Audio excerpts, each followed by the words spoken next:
នទាំងបំបែកមេឃាខ្មៅងើងឹតនាំរូបកាយពិតធ្លាក់ក្នុងភពនៃសូបិនដឹងខ្លួនកណ្ដាលដែនដីអង្គរដ៏វិសេងវិសាក្លិនផ្កាចម្ប៉ាភាយមកតាមខ្យល់បក់សាយ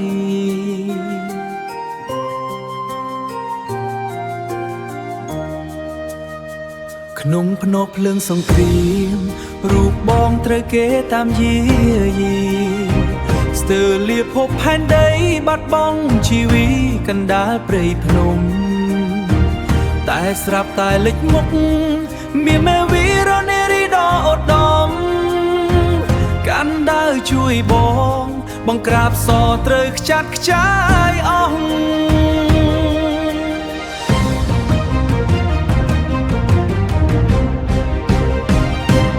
អង្គរវត្តអើយសាកសីស្នេហ៍ពិតស្រីជួយសង្គ្រោះជីវិតបងសូមជុំពាក់ស្នេហ៍នាងរហូតទួងយើងនៅខំយុគសម័យតែចិត្តបងមិនដែលរអូ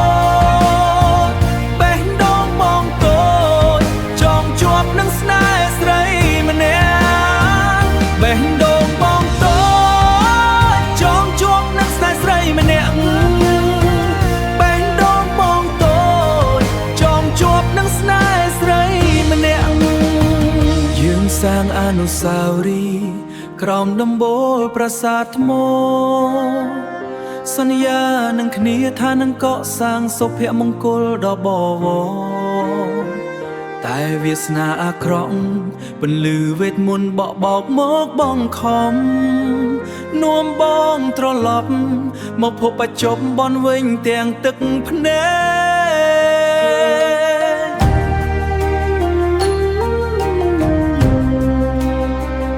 កឥឡូវបងឈរមុខប្រាសាទដ៏សែនចាំងបុរាណស្ទាបជញ្ជាំថ្មរកដានស្នាមស្នេហ៍ដែលធ្លាប់មានទោះរងចាំ1000ឆ្នាំទៀតក៏បងមិនទៅណាដែរសង្ឃឹមជាតិក្រោយឬថ្ងៃនេះម្ដងទៀតវីនារីរបស់បង